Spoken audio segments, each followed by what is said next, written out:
Giannis and James Harden and about that interview. I feel like there are players in this league that have like a Rachel Nichols button on their desk for whenever they want to start some serious beef or get some headlines. They smash that button.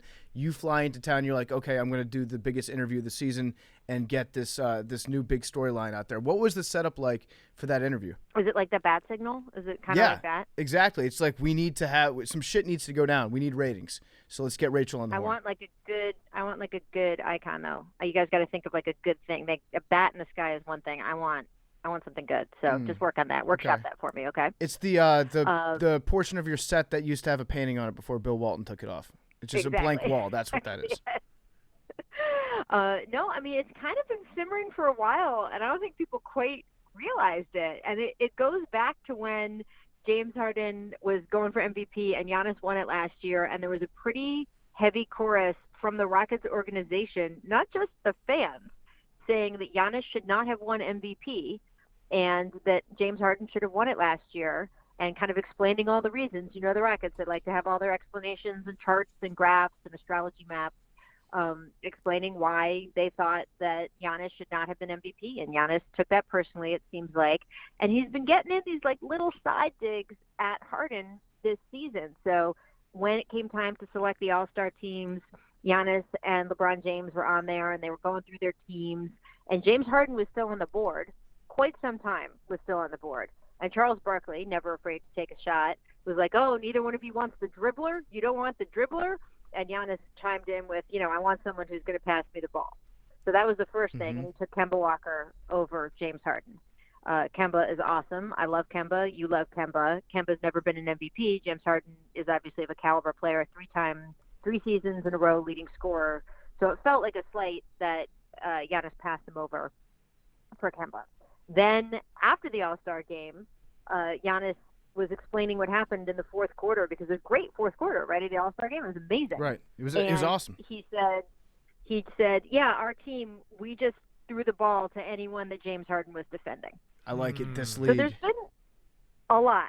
And then James, of course, saying what he said to me about saying, hey, I wish I was just 7 feet tall and no skill, that sort of thing. Well, but, I got to have skill. I got to develop my skill. Okay, so is there a chance? First of all, there we have a beef, gentlemen. Yes, we have it. Therein lies the beef. Is there a chance? Did you talk to either of the guys or both of them and be like, have you seen the other guy play basketball? Because James Harden is top 10 in assists, more assists than Kemba Walker, and Giannis. Yeah. If you watch Giannis, guess what? He isn't just good because he's 7 feet. He's good for many different reasons. So is there a chance that maybe we just need to be like, hey, have you seen a highlight of his, or have you seen him play recently? Because maybe they're just not watching each other and just using like the worst that they find on NBA Reddit and then just using those to throw out there. See, this is, again, where you at PMT can do an educational service and maybe just, provide the people, including James Harden and Giannis Antetokounmpo, with some highlight-worthy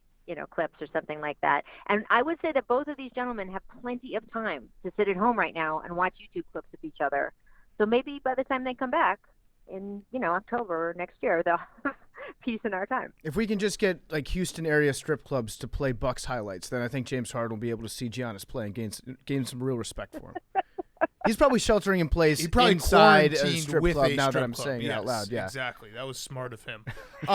Look, everyone makes their own family in these situations. Oh, no, right? no judgment. Yeah. What your nucleus, your circle is. I'm not here to judge, but anyone else's made family is. All right. So who would have won MVP? Let's just assume that. Well, I'm hoping and praying that the season will continue. But if you had to vote on it right this second, who wins the MVP? Is it LeBron or is it Giannis? Well, it's funny because, people say all the time in sports, well, if the season ended today, and my answer to that when someone says that on my set is always like, yeah, it would be really big news. And now, in fact, we're talking about possibly the season having, even if they restart up in July, right, and play some playoffs, I don't think they'll play more than a couple games to get into it, maybe maximum 6-8 games to get into the playoffs. They're not going to play the full 20 games that were left on a lot of teams' calendars. So, the season ending today is a thing, right? Even if they come back and play playoffs for purposes of MVP and Rookie of the Year and all of that. So I have been saying all season that Giannis has been my leader in the clubhouse because of the numbers he put up. I did think that LeBron had sort of given a push maybe in the last month And we still had a quarter of the season to go at that point. Mm-hmm. So what I kept saying is, hey, right now, if I had to vote right now, I would vote for Giannis. But I'm not willing to just concede the final quarter of the season. I want to see what happens in the final quarter of the season. I always wait until the last day to get my vote in. And I think that anybody who was saying, back a few weeks ago, it's not even a discussion, the voting's done. I mean, Giannis got hurt and wasn't going to play. He had already missed 2 games and wasn't going to play in a few more. We don't know how many more he would have missed if the season had progressed as expected. So we could have had more shifting around. We also could have had more shifting if the Lakers had overtaken the Bucks for the number 1 overall seed, which is, of course, what determines home advantage in the NBA Finals. So I think that if LeBron had knocked Giannis out of that number 1 seed, that would have affected some people's voting. But I don't think we're going to get a chance to see any of that happen. So if I'm voting for MVP now, I'm still voting for Giannis because there hasn't been enough time for anything to push it different.